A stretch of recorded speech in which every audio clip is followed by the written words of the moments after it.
7 বছরের বাচ্চা মেয়ের সাথে বিয়ে করে রাগ করে বিদেশ চলে যায় ইভান। আজ 15 বছর পর নিজের বউকে ডিভোর্স দিতে বিদেশ থেকে দেশে ফিরে এসেছে সে। ইভান যখন বিমান থেকে নেমে এয়ারপোর্টে দাঁড়ায় তখন ড্রাইভার এসে তাকে রিসিভ করে। ইভান গাড়িতে উঠে বসে এরপর নিজের বাড়ির উদ্দেশ্যে রওনা দেয়। আজ প্রায় 15 বছর পর নিজের দেশে ফিরে এসেছে সে। সময়ের পরিবর্তনে তার প্রিয় শহর সম্পূর্ণ নতুন হয়ে গেছে। ইভান গাড়ির গ্লাস ওপেন করে বাইরে থেকে আসে মিষ্টি রোদ নিজের শরীরে মাখে। বিদেশে থাকতে নিজের দেশকে আর এই শহরকে অনেক মিস করেছে সে, কিন্তু তার আম্মু ভুলের জন্য তার দূরে থাকতে হয়েছে সব কিছু থেকে। হঠাৎ করে 15 বছর আগে ঘটে যাওয়া সেদিনের কথা মনে পড়ে যায় ইভানের। অরুণা বেগম, ইভানের মা, যিনি একজন গৃহিণী, এবং তার বাবা রাশেদ চৌধুরী একজন ব্যবসায়ী। শহরে তার বাবার অনেক সুনাম রয়েছে কারণ তিনি একজন ভালো মানুষ। অরুণা বেগমের বন্ধু নাম রাশেদা বেগম, যার স্বামী একটা অ্যাক্সিডেন্টে মারা যায়, যার ফলে বাধ্য হয়ে উনি চৌধুরী বাড়িতে থাকেন। আর তার একটা ছোট 7 বছরের মেয়ে ছিল, যার নাম ছিল ইনায়া। ইনায়া নামটা মুখে নেওয়ার সময় ইভানের ঘৃণা হয়, তবুও সে অতীতের ঘটনা মনে করতে থাকে। ইনায়া তখন খুব ছোট, মাত্র 7 বছর বয়স, আর ইভানের তখন 15 বছর বয়স। ইভান ছোটবেলা থেকে পড়াশোনায় খুব ভালো, যার জন্য বিদেশে গিয়ে পড়াশোনা করার ইচ্ছা তার ছিল। ইনায়া খুব ছোটবেলা থেকে খুব দুষ্টু প্রকৃতির মেয়ে, তবে ইভান খুব শান্ত। ইভান নিজের রুমে অন্য কারো প্রবেশ পছন্দ করতো না, কিন্তু ইনায়া সবসময় এসে তার ঘরের সব জিনিসপত্র এলোমেলো করে দিত, যার জন্য ইভান কখনো ইনায়াকে পছন্দ করে নাই, বরং সবসময় তাকে বকা দিত। আর ইনায়াদের এই বাড়িতে থাকায় ইভান পছন্দ করে নাই, সে সবসময় ওকে কাজের লোকের মতো দেখে। একদিন যখন ইভান রুমে বসে পড়াশোনা করছিল, তখন ইনায়া ওর রুমে আসে। ইনায়া বলে, ইভান ভাইয়া তুমি কি করছো? পড়াশোনা করছি। কেন, তুমি কি দেখতে পাও না? ইনায়া, যাও এখান থেকে, একদম বিরক্ত করবে না আমাকে। ইনায়া কোনো কথা শোনে না, বরং ইভানের রুমে এসে তার বিভিন্ন জিনিসে হাত দিতে থাকে, ইভানকে বিরক্ত করতে থাকে। ইভানের রাগ উঠে যায়, সে একটা থাপ্পড় দেয় ইনায়ার গালে। বাচ্চা মেয়েটা গালে থাপ্পড়ে দাগ বসে যায়, সে কান্না করতে থাকে। যা শুনে অরুণা বেগম রুমে আসে আর বলে, ইনায়া কি হয়েছে, তুমি কান্না কেন করছো? ইভান ইভান ভাই আমাকে থাপ্পড় মেরেছে মামুনি। ইভান, তুমি কেন ইনায়াকে থাপ্পড় দিয়েছো? একটা ছোট বাচ্চাকে কি কেউ মারে? দেখো আম্মু, আমার কোনো দোষ নেই, ও আমার রুমে এসে আমাকে বিরক্ত করেছে, যার জন্য থাপ্পড় দিয়েছি। ইভান, তাই বলে তুমি কি ওকে থাপ্পড় দিবে? ও না তোমার খালার মেয়ে? ও কোনো খালার মেয়ে না আমার, ও এই বাড়ির কাজের লোক। ওর সাহস কী করে হয় বাড়ির চাকর হয়ে মালিকের রুমে এসে জিনিসপত্র ছুঁয়ে দিতে? ইভানের কথা শুনে ওর মা একটা থাপ্পড় দেয় ওর গালে। এরপর রাগী কণ্ঠে বলে, ইনায়া আমাদের বাড়ির কাজের লোকের মেয়ে না, বরং ও আমার বন্ধু রাশেদার মেয়ে। উনি একটু সমস্যায় পড়ে এ বাড়িতে থাকতে বাধ্য হয়েছেন, তাই বলে তুমি কি ওকে কাজের লোক বলবে? অরুণা বেগম কথাটা বলে ইনায়াকে নিয়ে রুম থেকে বের হয়ে যায়। কিন্তু ইভান সেদিন মায়ের হাতে থাপ্পড় খাওয়ার ঘটনা কখনো ভুলে নাই, বরং এরপর থেকে সে ইনায়াকে আরও বেশি ঘৃণা করে, ওর সাথে কখনো কথা বলে নাই, আর সব সময় ইনায়াকে নিজের বাড়ির কাজের লোকের মতো করে দেখেছে। কয়েকদিন ধরে রাশিদা বেগমের শরীরের অবস্থা ভালো না। ডক্টর দেখিয়ে জানা যায় ওনার শরীরের জটিলতা, অসুখ হয়েছে, উনি আর বেশি দিন বাঁচতে পারবে না। যেটা শুনে ইনায়া অনেক বেশি কান্না করে। রাশিদা বেগম নিজের মেয়ের জন্য চিন্তিত থাকে, উনি মারা গেলে তার মেয়ের কি হবে সেটা নিয়ে। তখন অরুণা চৌধুরীকে তাকে কথা দেয় ইনায়াকে খেয়াল রাখবেন উনি। 3 মাস পর রাশিদা বেগম মারা যায়। ইনায়া অনেক কান্না করে মায়ের মৃত্যুতে, যদিও তখন ইভানের ওর উপর মায়া হয়েছে, কিন্তু সেটা খুব তাড়াতাড়ি ঘৃণায় পরিণত হয়। ইনায়ার মা মারা যাওয়ার পর ওর মামা এসে ওকে নিয়ে যেতে চায়, কিন্তু অরুণা বেগম ওনাকে নিষেধ করে দেয়। অরুণা বেগম বলে, দেখুন আমি রাশিদাকে কথা দিয়েছি ইনায়ার সকল ধরনের দায়িত্ব আমার থাকবে, সো আপনি চলে যান, ইনায়া এই বাড়িতে থাকবে। ইনায়া এ বাড়িতে কী পরিচয় নিয়ে থাকবে? বাড়ির কাজের লোক হিসেবে? ভবিষ্যতে ওর কি কখনো বিয়ে হবে যখন সবাই জানবে এ বাড়ির কাজের লোক? ইনায়া আমার বাড়ির কাজের লোক না, ও আমার মেয়ে হয়ে থাকবে, আর ওর বিয়ের সম্পূর্ণ দায়িত্ব আমার হবে। দেখুন আপনার কথা কি করে বিশ্বাস করব আমি? ইনায়া আমার সাথে থাকবে, দরকার হলে আমি আইনের সাহায্য নিয়ে ওকে এখান থেকে নিয়ে যাব। অরুণা বেগম কী করবে সেটা বুঝতে পারে, নিজের ওয়াদা তাকে রাখতে হবে। আর ওই মামা খুব লোভী, ভক্তির সূত্র রাশিদা বেগমের বাবার বাড়ির সম্পত্তির জন্য নিজের কাছে রাখতে চায় ইনায়াকে। অরুণা বেগম কোনো উপায় না পেয়ে বাধ্য হয়ে ইভানের সাথে ছোট 7 বছরের ইনায়ার বিয়ে দিয়ে দেয়। কিন্তু ইভান সেই বিয়ে মেনে নিতে পারেনি। রাজি না হয়ে ইভান বলে, মা তুমি বলেছিলে বিয়ে করতে, আমি করেছি, কিন্তু এই কাজের মেয়েকে কখনো নিজের বউ হিসেবে মেনে নিতে পারবো না আমি। ইভান ইনায়াকে তুমি এখন বউ হিসেবে মেনে নিতে বলছি না, ও বড় হোক, পড়াশোনা শেষ করুক, এরপর তোমাদের আবার বিয়ে হবে। এটা শুধু একটা পরিচয় ইভান, আর বেশি কিছু না। কিন্তু আমার জন্য এই মেয়ের সাথে একদিনও থাকা সম্ভব না। ঘৃণা করি এই মেয়েকে আমি, ফকিন্নির মেয়ে। ইভানের আচরণ ইনায়ের উপর খারাপ হতে থাকে সব সময়। ওর বাচ্চা মেয়েটার সাথে খারাপ আচরণ করতো, ওরা এক রুমে থাকতো না, তবুও ইভান ইনায়াকে থাপ্পড় মারতো, শরীরে চা ঢেলে দিত, যার কারণে অরুণা বেগম বাধ্য হয়ে ইভানকে বিদেশে ওর খালার বাসায় পাঠিয়ে দেয়। আজকে 15 বছর পর আবার ইভান দেশে ফিরেছে, কারণ কয়েকদিন পর ইনায়ের বিয়ে। তাই ইভান আর ইনায়ের ডিভোর্স হবে, যদিও বিয়েটা আইনি বৈধতা নাই, তবু মৌখিক ডিভোর্স হলেও দরকার। ইভান নিজের অতীতের সব কথা মনে করে, তবে তার জীবনে সব সময় ইনায়ের নামটা ঘৃণিত থাকবে। এই মেয়েকে সে সবসময় ঘৃণা করে এসেছে আর ভবিষ্যতেও করবে। তবে ইভান ভাবে সে ছোট মেয়েটা হয়তো এখন অনেক বড় হয়ে গেছে। ইভান বলে নিশ্চয়ই সে বাচ্চা দুষ্টু মেয়েটা এখন অনেক বড় হয়ে গেছে, প্রায় 22 বছরের যুবতী কন্যা। ছোটবেলা খুব সুন্দর বর্ণের অধিকারী ছিল মেয়েটা, তবে এখন মনে হয় বাড়ির কাজ করতে করতে কালো হয়ে গেছে। বাড়ির কাজের লোক হবে নিশ্চয়ই, যে বাড়ির সব কাজ করবে। ইভান আর বেশি ভাবে না, বরং গাড়ির জানালা দিয়ে বাইরের দিকে তাকিয়ে দেখে সেখানে বড় একটা বোর্ডে একটা কোম্পানির নাম দেওয়া আছে, যেখানে নিচে কোম্পানির মালিক ইনায়া দেওয়া। ইভান সেটা দেখে একটু অবাক লাগে, তবে পৃথিবীতে কত মানুষের নাম ইনায়া আছে সেটা ভাবে।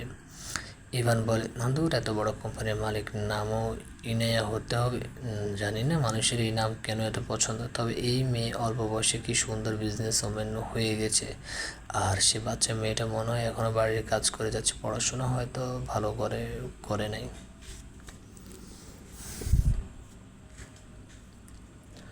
চৌধুরী বাড়িতে আজ বিশাল আয়োজন করা হয়েছে। 7 বছর পর ইভান দেশে ফিরে আসছে। অরুণা বেগম রান্নাঘরে গিয়ে সব রকমের খাবার রান্না করে ইভান যা খেতে পছন্দ করে সব। ইভান বিদেশে যাওয়ার পরে পরিবারের সাথে কোনো প্রকার যোগাযোগ রাখে নাই। মায়ের সাথে কথা বলা অনেক দূরের বিষয়, ওনার ফেসও কখনো দেখার ইচ্ছে করে নাই তার।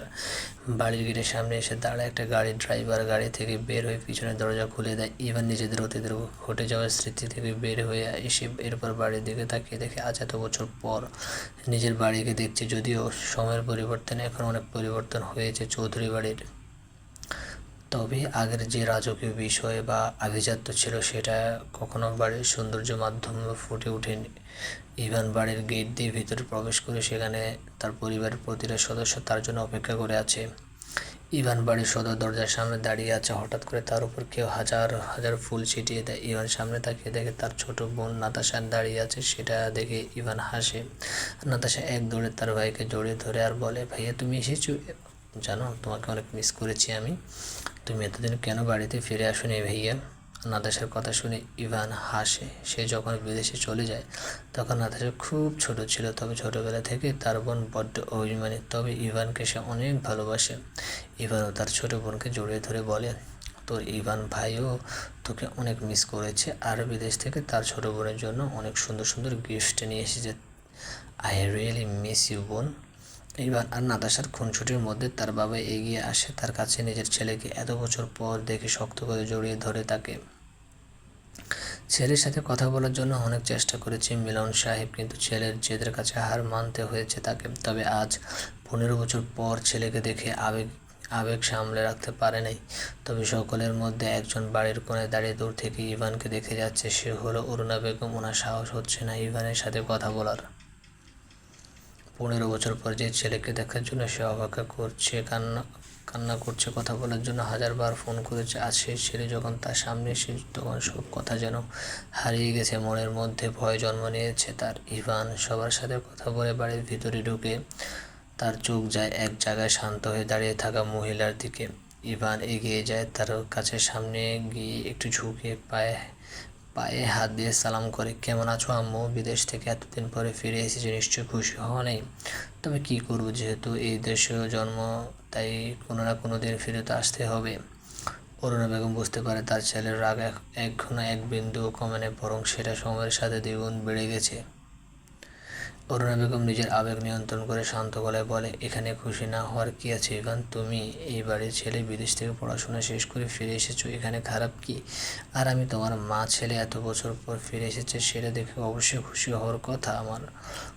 সেটা ঠিক, তবে তোমার আচরণ দেখে মনে হচ্ছে না। আচ্ছা বাদ দাও, তোমার সাথে কথা বলতে আমার ইচ্ছে করছে না, টায়ার্ড আমি, তাই রুমে যাচ্ছি। ইভান অরুণা বেগমের দিকে আর না তাকিয়ে নিজের রুমের উদ্দেশ্যে রওনা দেয়। অরুণা বেগম নিজের চোখের পানি আর ধরে রাখতে পারে না। মিলন সাহেব এগিয়ে আসে আর বলে, অরুণা যার জন্য সারা রাত জেগে রান্না করলো, তার সাথে একবার ভালো করে কথাও বললে না। নিজের ভালোবাসা কতদিন লুকিয়ে রাখবে ইভানের থেকে? ইভান, আমার ছেলে মিলন, ওর চোখ থেকে বুঝতে পারি ওর মনের মধ্যে কি চলছে। ছোটোবেলা কোনো ঘটনা এখনও বলতে পারে না, তাই আমার ভালোবাসার কোনো মূল্য ওর কাছে বর্তমানে নাই। অরুণা বেগম কথাটা বলে দীর্ঘশ্বাস ফেলে এরপর নাতাশাকে বলে, ইনায়া কোথায় নাতাশা? ও কি বাড়িতে এখন? নাতাশা হেসে বলে, আম্মু তুমি যে কি বলো, ইনায়া কি এই সময় কখনো বাড়িতে থাকে? দেখো গিয়ে অফিসে কোনো জরুরি বিষয়ের মিটিং করছে, অথবা কোনো বিজনেস বা কোনো কাজ করছে। অরুণা বেগম কথাটা শুনে হাসে। পাশ থেকে মিলন সে বলে উঠে, আজকে নতুন একটা কাজ শুরু হবে, কিন্তু কতজন গুন্ডা কাজ হতে দিচ্ছে না। মনে হয় তোমার মেয়ে এখন তাদের পিটাতে গিয়েছে, তুমি ভালো করে জানো অরুণা, তোমার মেয়ে লস একদম পছন্দ করে না। সেটার বলতে আজকে যে লোককে কে বাঁচাবে? অন্যদিকে একজন লোক তার সাথে বেশ অনেক গুন্ডা নিয়ে একটা বিল্ডিংয়ের মধ্যে অবস্থান করেছে। দড়ি দিয়ে বেশ কয়েকজনকে শ্রমিককে বেঁধে রাখা হয়েছে। গুন্ডাদের মধ্যে যে মেইন লিডার, উনি বলেন, এই লিটনের না কথা পরে ওই এই জায়গায় কী করে বিল্ডিং গড়ে উঠতে পারে? তোদের মালিকের এত বড় সাহস যে এই লিটনের আদেশ না মেনে কাজ শুরু করে। আজকে তোরা বুঝতে পারবি এই লিটন কী জিনিস। আর যদি কারো সাহস থাকে তাহলে আমাকে আটকে দেখা। লিটনের কথাটা শেষ হওয়ার আগে পিছন থেকে একজন শ্রমিক সামনে এগিয়ে আসে, যার মুখ দেখা যাচ্ছে না। সে এসে বলে, কি হয়েছে লিটন সাহেব?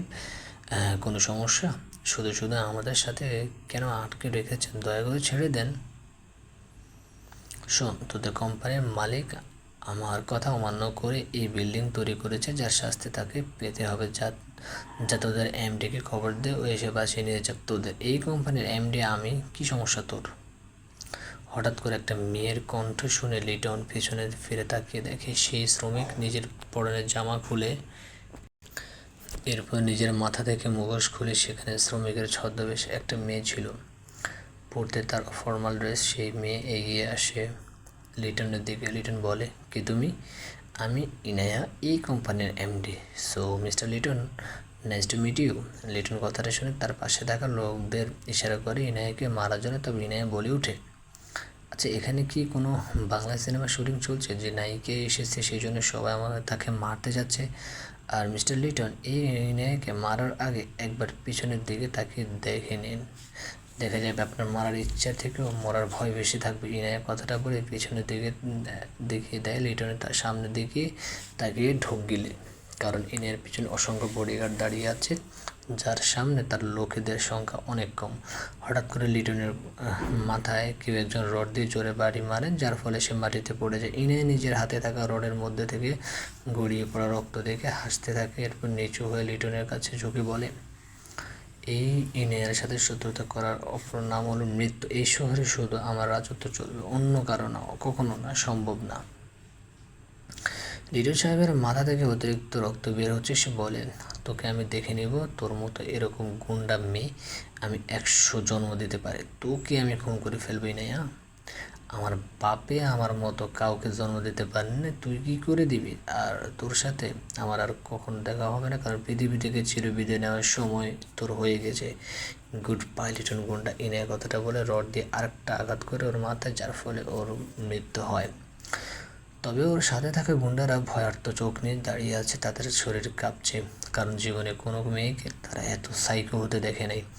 ইনায়া তার হাতে রড ফেলে দিয়ে ওদের দিকে তাকিয়ে একটা হাসি দেয় আর বলে, আচ্ছা এখানে কি কিছু হয়েছে?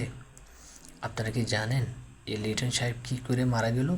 শ্রমিকদের কাজ করার সময় হঠাৎ করে একটা রড এসে পড়ে লিটনের সাহেবের মাথায়, যার কারণে উনি মারা যান। ভেরি গুড, এই কথাটা যেন মাথায় থাকে, আর না হলে ভুলে যাওয়ার জন্য ভবিষ্যতে হয়তো মাথায় থাকবে না। এনে কথাটা বলে শ্রমিকদের সকলের হাতের বাঁধন খুলে দেয়, এরপর তাদের কাজ করার আদেশ দেয়। প্রায় 2 ঘন্টা পর অরুণা বেগম আর মিলন সাহেব বসে আছে সোফায়। ঠিক তখন দরজা দিয়ে প্রবেশ করে ইনায়া।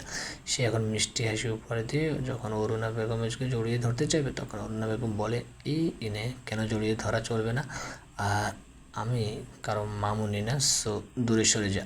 ইনে বুঝতে পারে তার মামুনি রাগ করেছে। সে হেসে জোর করে জড়িয়ে ধরে অরুণা বেগমকে। এরপর বাচ্চাদের মতো কিউট ফেস করে বলে, আরে সরি মামুনি, আজকে বাড়িতে ফিরে আসতে একটু দেরি হয়ে গেছে। কী করবো, অফিসের কত জরুরি কাজ ছিল, যার জন্য তোমার ফোন ধরতে পারিনি।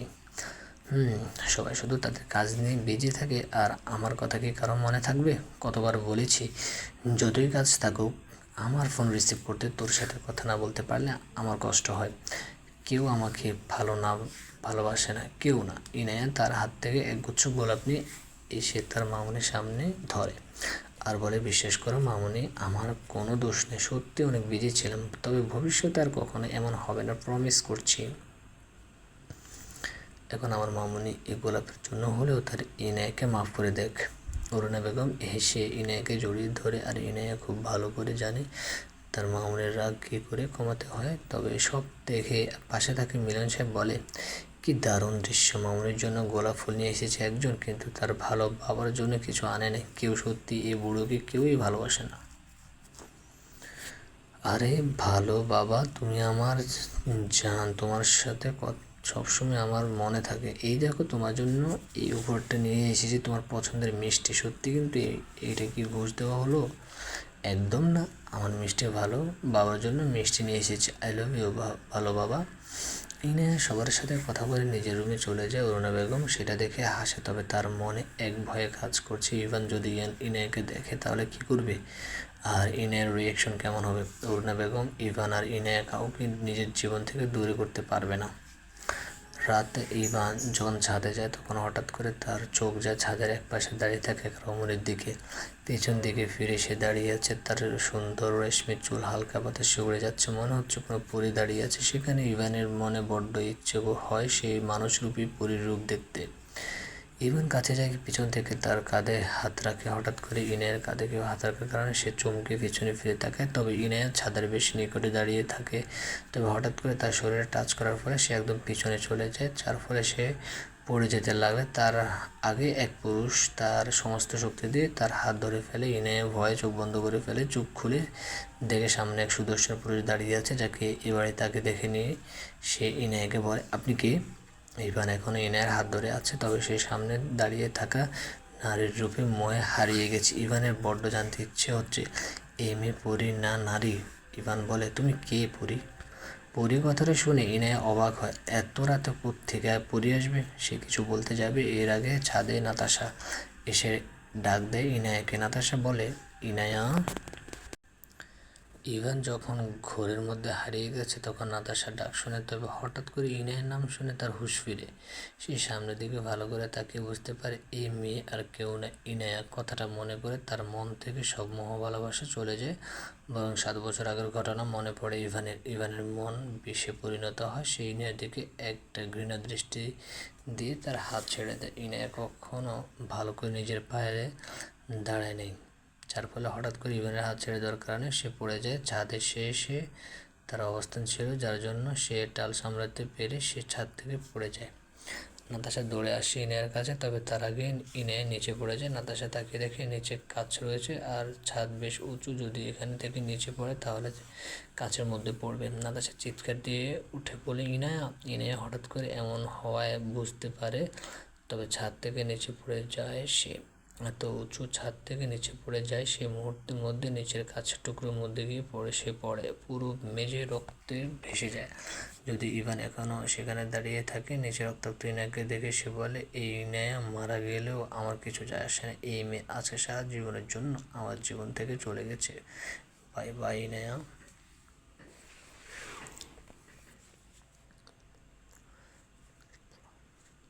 ইভান ছাদের নিচের দিকে তাকিয়ে দেখে ইনায়ের শরীর রক্তাক্ত হয়ে গেছে। সেটা দেখে ইভানের মনে মায়া হয় না, বরং ছাদ থেকে চলে আসতে চায়। তখন নাতাশা তার হাত ধরে ফেলে। নাতাশা আজ প্রথম তার ভাইয়ের সাথে এমন উচ্চ গলায় রাগ দেখিয়ে বলে, ভাইয়া তুমি কি করলে এইটা? ইনায়াকে ধাক্কা কেন দিলে? ছাদ থেকে পড়ে গেছে, ওর শরীর থেকে রক্ত পড়ছে, ও মারা যাবে। নাতাশা কথা শুনে ইভানের মনে কোনো পরিবর্তন দেখা যায় না, বরং সে মনের তৃপ্তি নিয়ে তার বোনকে উদ্দেশ্য করে বলে, দেখো নাতাশা, তোর ইনেয়া আমার কেউ হয় না, তাই ওর শরীর রক্ত হোক বা ও মারা যাক তাতে আমার কিচ্ছু যায় আসে না।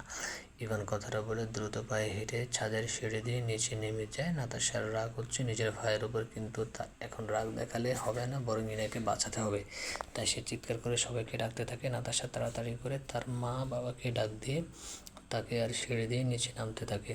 অরুণা বেগম আর মিলন সাহেব নিজেদের রুমে বসে পারিবারিক কথা বলছিল। হঠাৎ করে নাতাশার চিৎকার শুনে তারা আতঙ্কিত হয়ে যায়। অরুণা বেগম তাড়াতাড়ি নিজের রুম থেকে বেরিয়ে আসে, অন্যদিকে নাতাশা ছাদ থেকে নেমে আসে।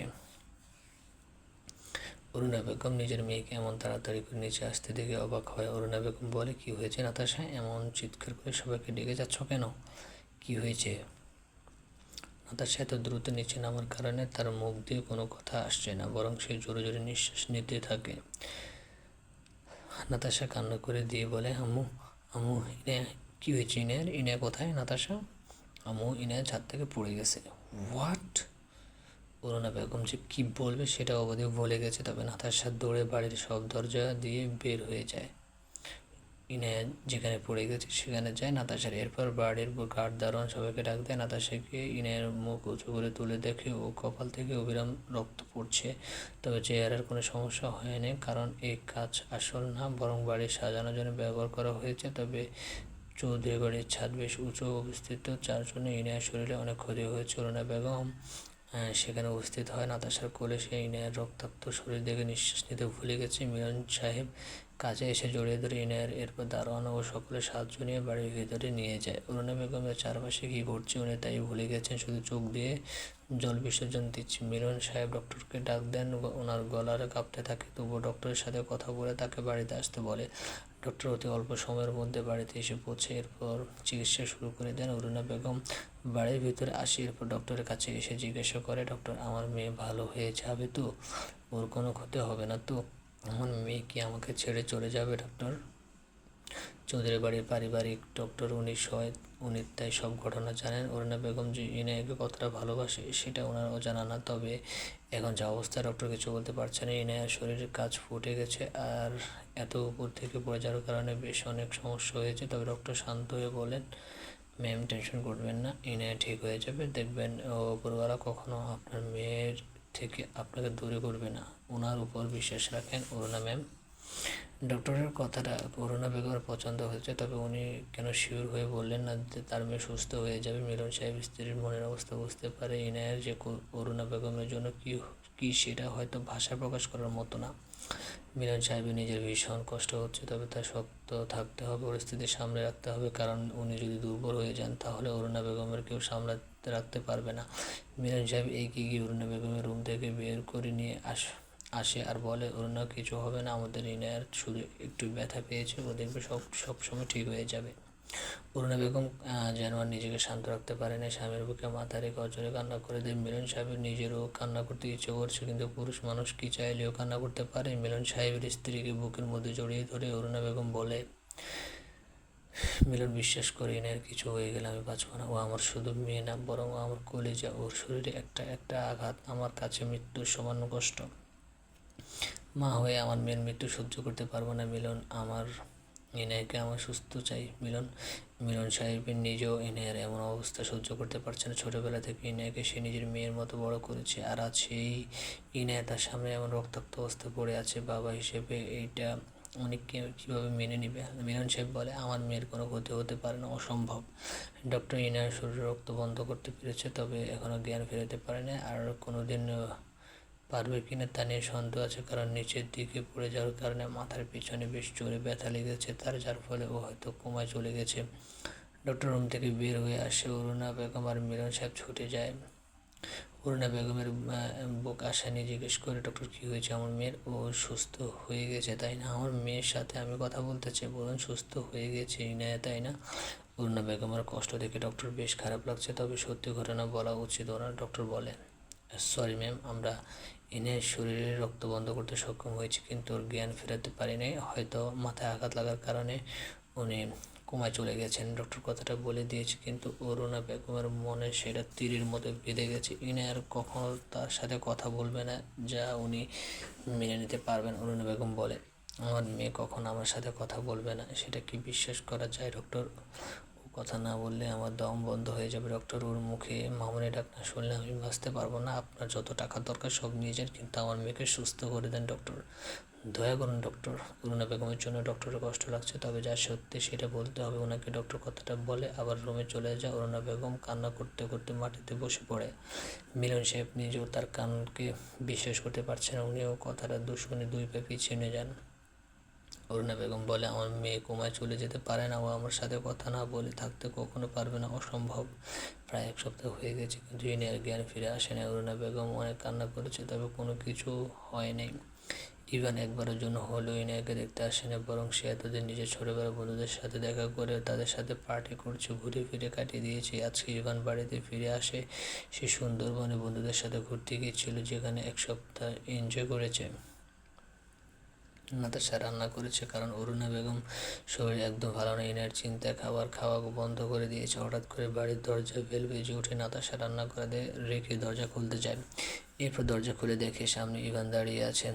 তার মন মেজাজ বেশ ফুরফুরে। নাতাশাকে দেখে ইভান বলে, সুন্দরবন থেকে তোর জন্য অনেক সুন্দর সুন্দর উপহার নিয়ে এসেছি, চল ভেতরে যে তোকে সব দেখাবো। ইভানের হাসি মুখ নাতাশার সহ্য হয় না, সে কোনো কথা না বলে চলে আসে। ইভান পিছন পিছন আসে। ছাদ থেকে ইনায়াকে ধাক্কা দিয়ে ইভান দিয়েছে সেটা এখনো অবধি কেউ জানে না। নাতাশা কাউকে বলে না, তবে নিজের ভাইয়ের উপর সকল ভালোবাসা তার শেষ হয়ে গেছে, কারণ তার ভাইয়ের এতটা জঘন্য রূপ দেখে তার মনের মধ্যে শুধু ঘৃণা হয় ইভানের জন্য। ইভান বলে, আচ্ছা বাড়িতে মানুষ এত কম কেন? আব্বু আম্মু কোথায়? আব্বু অফিসে গেছে আর আম্মু রুমে আছে, আর ইনায়া কোমায়, ওর জ্ঞান ফিরে নেই। এই ইনায়ের কথা জানতে চাইনি আমি। ও যদি মারা যায় তাহলেও আমার কিচ্ছু যায় আসে না। ইভানের কথাটা শুনে নাতাশা নিজের রাগ নিয়ন্ত্রণ করতে না পারে না, কারণ ইনায়াকে সে তার বন্ধুর মতো দেখেছে। ছোটোবেলা থেকে তার সমবয়সী থাকার কারণে একসাথে পড়াশোনা করেছে, খেলা করেছে। আজকে ইভান তার সাথে এমন করেছে, সেটা নাতাশা মেনে নিতে পারেনি। নাতাশার আগেই কণ্ঠে বলে, ভাইয়া, ইনায়া মারা গেলে তোমার কষ্ট হবে না, কারণ তোমার মধ্যে কোনো মন বা মনুষ্যত্ব বলতে কিছু নেই। আর এই মানুষের তো একটা পশুকে খুন করার আগে তার কষ্ট হয়, কিন্তু তোমার তোমার তো নাই, কারণ তুমি মানুষ না, অমানুষ হয়ে গেছো। তোমার মধ্যে কোনো মনুষ্যত্ব নেই। ছি, হ্যাঁ আমি অমানুষ, কারণ এই ইনায়ের উপর আমার কোনো ফিলিংস নেই, ওকে ঘৃণা করি আমি। ভাইয়া, তুমি সেদিন ইনায়াকে ছাদ থেকে ফেলে ধাক্কা দিয়ে মেরে ফেলার চেষ্টা করেছো, কালকে দেখা যাবে নিজের বোনকে ঘন করে ফেলবে। নাতাশার কথা শেষ হওয়ার আগে হঠাৎ করে একটা গ্লাস ভেঙে যাওয়ার শব্দ শুনে ইভান আর নাতাশা পিছনে ফিরে তাকিয়ে দেখে অরুণা বেগম দাঁড়িয়ে আছে। ওনার হাত থেকে গ্লাস ভেঙে গেছে। নাতাশা তাড়াতাড়ি করে তার মায়ের কাছে যায় আর বলে, আম্মু তুমি এখানে কোনো কিছুর দরকার তোমার? অরুণা বেগম কোনো কথা শোনে না, বরং সে নাতাশার হাত সরিয়ে দিয়ে সামনে দাঁড়ায় ইভানের ভালো করে তার মায়ের দিকে তাকিয়ে দেখে শরীরে কোনো শক্তি নেই, মনে হচ্ছে ওনার গলার হাড় দেখা যাচ্ছে, এমন অবস্থা হয়েছে অরুণা বেগম বলেন, নাতাশা এটা কি বললো ইভান? তুমি কি সত্যি ইনায়াকে ছাদ থেকে ধাক্কা দিয়ে ফেলে দিয়েছ? ইনায়া কোমায় চলে যাওয়ার পেছনে কি তোমার কোনো হাত আছে ইভান? ইভান তার মায়ের কথা শুনে একটা অদ্ভুত রিয়েকশন দেয়, যেখানে তার খারাপ লাগা ভালো লাগা প্রকাশ পায় না। ইভান খুব শান্ত স্বরে সত্যি কথা বলে দেয়, আমি ইনাকে ছাদ থেকে ফেলে দিয়েছি। আমি ওই মেয়েকে খুন করার ইচ্ছে ছিল, কিন্তু বেঁচে গেছে। যদি মরে যেত তাহলে আরও ভালো হতো। ইভানের শান্ত স্বরে বলা কথাটা অরুণা বেগমের মনের মধ্যে অশান্তি আরও রাগের ঝড় তুলে। অরুণা বেগম শরীরের সব শক্তি দিয়ে ইভানের গালে থাপ্পড় দেয়, যার দাগ স্পষ্ট ফুটে ওঠে ইভানের গালে। নাতাশা নিজেও চমকে যায়। ইভানের নিজের গালে হাত দেওয়ার আগে আরেকটা থাপ্পড় ওর গালে পড়ে। অরুণা বেগম অগ্নি চোখে তাকে গর্জন করে বলে, তোমার সাহস কী করে তুমি আমার মেয়েকে খুন করার চেষ্টা করলে? তোমার জন্য ইনায়া আজকে কোমায় চলে গেছে। আমার ছেলে হয়ে তুমি একটা নিষ্পাপ মেয়েকে খুন করার চেষ্টা করছো। তুমি একটা খুনি ইভান। আজ প্রায় 15 বছর পর অরুণা বেগম আবার নিজের ছেলের গায়ে থাপ্পড় দিলেন। অরুণা বেগমের শরীরের রাগ ঠিক কতটা সেটা ওনার চোখ দেখে বোঝা যাচ্ছে। ইভান নিজের গালে হাত দিয়ে সেখানে দেখে যেখানে থাপ্পড়ের দাগ বসে গেছে। আজকে আবার ওই ইনায়ার জন্য তার মায়ের কাছ থেকে থাপ্পড় খেতে হয়েছে। তার ইভান বলে, হ্যাঁ আমি খুনি, ওই ইনায়ার খুনি। ওই মেয়ের জন্য আমার জীবন থেকে সব সুখ নষ্ট হয়ে গেছে। ওই মেয়েকে আমি ঘৃণা করে ছাদ থেকে ফেলে দিয়ে মেরে ফেলতে চেয়েছি ওকে, কিন্তু একটুর জন্য বেঁচে গেছে। তবে পরের বার ওকে আমি সত্যি খুন করে ফেলবো আমি। ইভানের কথা শুনে অরুণা বেগম সত্যি অবাক হয়ে, তার ছেলের হয়ে কোনো মেয়েকে খুন করার চেষ্টা করতে পারে ভাবতে পারেনি। 15 বছর পর ইভানের রাগ কমে না, বরং সেটা সময়ের সাথে সাথে ঘৃণায় জন্ম নিয়েছে। অরুণা বেগম বলে, ইভান কোনো ঘৃণা করো কেন? ঘৃণা করো তুমি ইভানকে? কী করেছো ও তোমার সাথে? আম্মু, ইনায়া আমার যা ক্ষতি করেছে সেটা অন্য কেউ করে না। ওর জন্য আজকে আমার মা আমার কাছ থেকে দূরে সরে গেছে, নিজের পরিবার থেকে 15 বছর দূরে থাকতে হয়েছে শুধুমাত্র ওই মেয়েটার জন্য। যদি ইনায়া আমার জীবনে না আসতো তাহলে এত কিছু হতো না, তাই ঘৃণা করি ওকে। তার জন্য কি তুমি ইনায়াকে খুন করার চেষ্টা করবে ইভান? হ্যাঁ করবো, অবশ্যই করবো। ওকে আমি মেরে ফেলতে চাই। ইনায়া তোমার বউ হয় ইভান? অরুণা বেগমের কথা শুনে ইভান হাসে আর বলে, যেখানে বিয়ে আমি মানি না সেখানে ইনায়াকে বউ হিসেবে কী করে মেনে নেব? ইনায়া নামটা আমার কাছে ঘৃণিত নাম, ওকে দেখলে আমার শুধু ঘৃণা লাগে। হাসপাতালে ইনায়ার চিকিৎসা হচ্ছে, এখন ওর অবস্থা ভালো। বিদেশ থেকে সবচেয়ে বড় ডক্টর ওর জন্য নিয়োগ দেওয়া হয়েছে। 3 দিন আগে ইনায়ার মাথার একটা অপারেশন করা হয়েছে, যার কারণে ওর শরীর এখন সুস্থ। তবে কোমা থেকে বের হয় না সে। হাসপাতাল থেকে অপারেশন শেষ করে ওকে কাকে বাড়িতে নিয়ে আসা হয়। জানালা দিয়ে মিষ্টি রোদ আসে ইনায়ার রুমে। ও চোখ খুলে যায় আস্তে আস্তে করে। চোখ খুলে দেখে সে তার রুমে আছে, তবে আশেপাশে কেউ নেই। ইনায়া নিজের মাথায় হাত ধরে উঠে বসে। টেবিলে থাকা ঘড়ির দিকে তাকিয়ে দেখে সেখানে দুপুর বাজে। এরপর মাথা ধরে বিছানা থেকে উঠে বসে আর তার করবার থেকে ফোন বের করে সেখান দেখে থাকে তারিখ দেখে সে চমকে যায়। ইনায়াকে বলে, আমার যতদূর মনে পড়ছে আমি 1 তারিখ ছাদ থেকে পড়ে যাই, কিন্তু আজকে তারিখ দেখাচ্ছে 7। তাহলে কি আমি 7 দিন অজ্ঞান ছিলাম? ইনিয়ার মনে পড়ে সেদিন ছাদে থাকা ছেলেটার কথা, যে তাকে ধাক্কা দিয়ে ফেলে দিয়েছে, কিন্তু সেই ছেলের পরিচয় কি, বাড়িতে কি করছে সেটাই ইনায়াকে জানে না। আশেপাশে অরুণা বেগম বা নাতাশা দেখতে পায় না সে। ইনায়া বলে, মামুনি কোথায়? ভালো বাবা কোথায়? আমি এতদিন ধরে অজ্ঞান ছিলাম, নিশ্চয়ই মামুনি অনেক টেনশন করেছে আমার জন্য। আমাকে মামুনির কাছে যেতে হবে, কিন্তু মাথায় এমন ব্যথা কেন করছে? ইনায়া মাথায় হাত দিয়ে দেয়ালে হাত দিয়ে বাইরে যায়। অন্যদিকে ইভান আর অরুণা বেগম ঝগড়া এখনও থামে না, বরং সেটা বেড়ে গেছে। অরুণা বেগম বলে, ইভান, তোমার আর ইনায়ার বিয়ে হয়েছে, ইনায়া তোমার বউ, সেটা তুমি ভুলে যেতে পারো না? আমি আইনিভাবে ইনায়া তোমার বিবাহিত স্ত্রী। আম্মু, তুমি ভুলে যেও না। ইনায়া আর আমার যখন বিয়ে হয়েছে তখন আমরা দুজনের নাবালক ছিলাম, সে আইনি কোনো বৈধতা নেই আমাদের বিয়ের। তবে ইসলামী শরীয়তে ইনায়া আমার বউ, আর আমি সেখানে থেকে ওকে মুক্তি দিতে চাই, ওকে তালাক দেবো আমি। অরুণা বেগম ইভানের কথা শুনে অবাক হয়েছে। অন্যদিকে ইনায়ার মাথায় প্রচুর ব্যথা করছে, কিন্তু বাড়ির সবাই সে দেখতে চায়।